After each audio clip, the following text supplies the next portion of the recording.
Halo teman-teman semuanya, perkenalkan nama saya Khairuddin.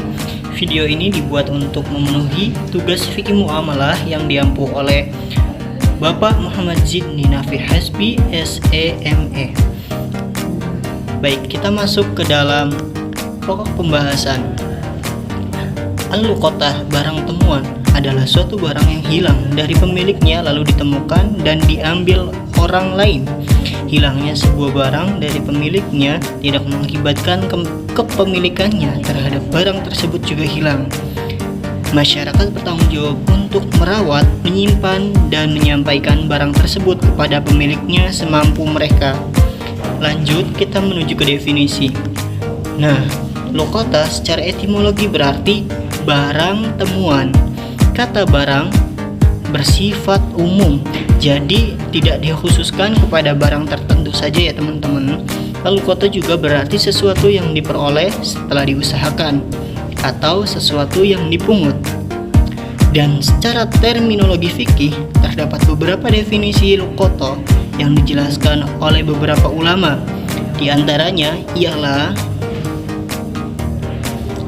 yang pertama, di sini ada Abu Hanifah berpendapat bahwa luqatah adalah harta yang ditemukan seseorang tidak diketahui pemiliknya dan tidak termasuk harta yang boleh dimiliki atau mubah, seperti harta milik kafir harbi, kafir yang memusuhi orang Islam.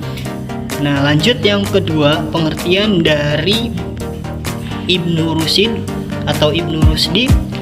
Beliau mengatakan sesungguhnya yang dilakukan luqatah adalah tiap-tiap harta orang muslim yang ditemui karena sisa-sisa baik di negeri yang sunyi, baik benda atau hewan sama saja kecuali unta.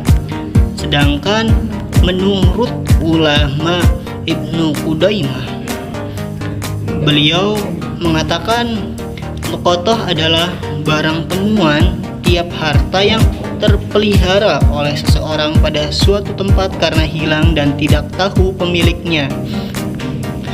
Oke, itu adalah menurut beberapa ulama yang dikemukakan oleh 3 ulama tadi ya teman-teman.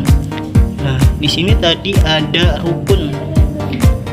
Kita lanjut ke selanjutnya, yaitu rukunnya. Yang pertama itu ada pekerjaan mengambil. Mungkin teman-teman nggak asing ya kalau pekerjaan mengambil. Contohnya teman-teman kalau menemukan barang pasti ada yang namanya mengambil. Nah, yang kedua orang yang mengambil, dan yang ketiga benda atau sesuatu yang diambil. Lanjut ke selanjutnya, ada hukum ya. Di sini hukum mengambil luqatah itu ada 4. Yang pertama itu wajib. Apabila orang tersebut percaya kepada dirinya bahwa ia mampu mengurus benda-benda temuan itu sebagaimana mestinya dan terdapat sangkaan berat bila benda-benda itu tidak diambil akan hilang sia-sia atau diambil oleh orang-orang yang tidak bertanggung jawab.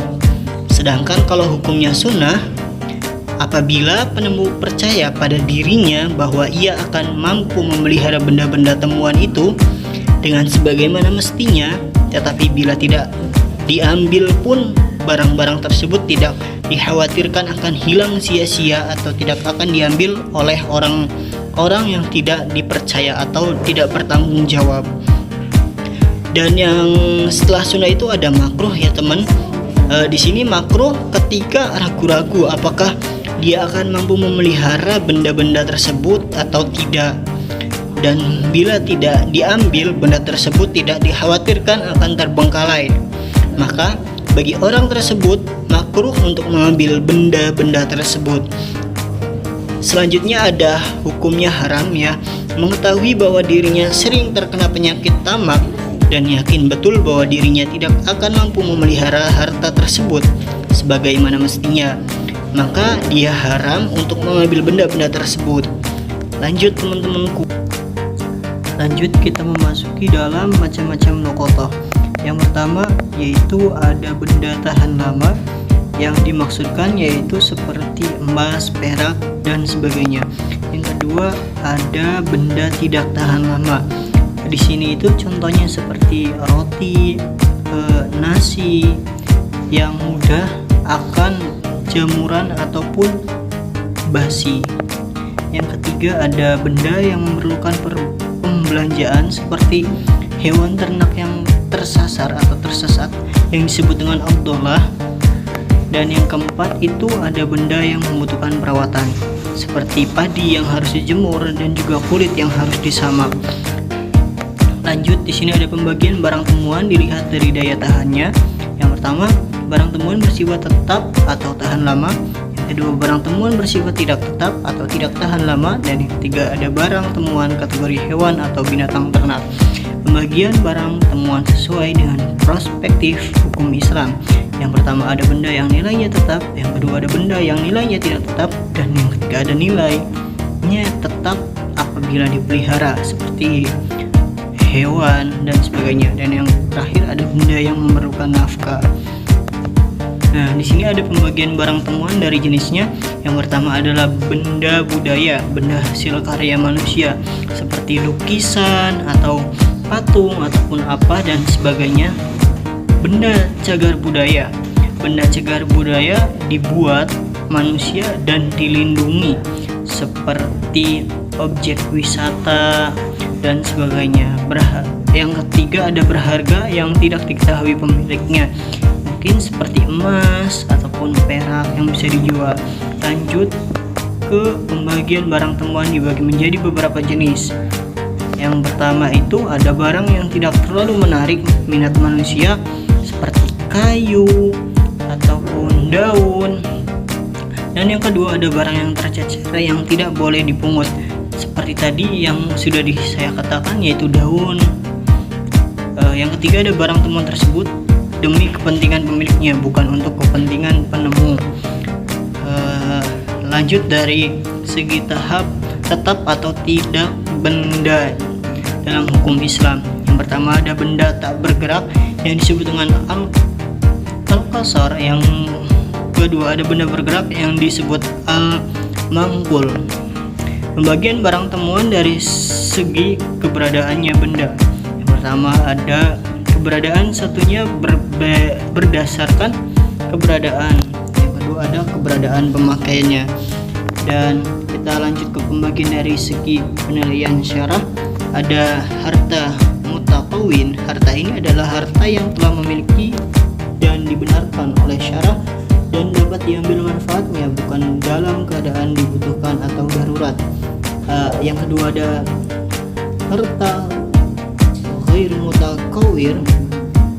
Harta ini adalah harta yang belum atau tidak dimiliki dan tidak dibenarkan oleh syarah untuk diambil manfaat kecuali dalam keadaan sangat dibutuhkan atau keadaan darurat. Yang kedua ada harta mubah. Harta ini adalah harta yang belum dimiliki dan belum menjadi milik seseorang atau kelompok orang tapi tidak dilarang oleh syarah untuk diambil manfaatnya. Selanjutnya ada pembagian barang temuan dari segi tempat ditemukannya. Yang pertama barang temuan yang ditemukan di atas permukaan bumi. Yang pertama ada barang temuan yang ditemukan di atas permukaan bumi juga dibagi menjadi tiga, yaitu pertama penemu berupa benda yang disebut dengan luqatah, dan penemu berupa hewan yang disebut ad-dallah, dan yang ketiga penemu berupa anak kecil yang disebut al-laqit. Ya, yang kedua ada barang temuan yang ditemukan di atas permukaan bumi. Di sini dibagi menjadi dua bagian. Yang pertama barang tambang ialah segala sesuatu yang dikeluarkan dari dalam tanah dari benda tercipta di dalamnya seperti emas dan minyak bumi dan sebagainya, tetapi bukan bagian dari hakikat tanah itu sendiri yang mempunyai nilai dan harga. Harta karun ialah harta yang terpendam di dalam tanah baik berupa uang atau berupa permata, baik padanya tanda-tanda Islam ataupun tanda-tanda jahiliyah, baik ditemukan di daerah musuh atau bukan. Dan yang terakhir ada hikmah luqatah. Hikmah luqatah itu ada dua. Yang pertama itu bagi pemiliknya ya. Nah, di sini sang pemilik lebih berhati-hati dalam memelihara barang milik pribadinya supaya tidak hilang, dan yang kedua itu menjaga barangnya dengan baik sebagai bentuk amanah dari Allah. Dan ini bagi penemu ya, penemu juga dibagi menjadi dua.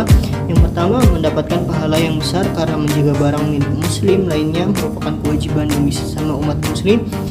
Ini termasuk ta'awun atau tolong menolong, dan mengingatkan seseorang untuk bersyukur atas perbuatan baik dan memegang teguh amanah sampai batas waktu tertentu yang ditentukan oleh syarah.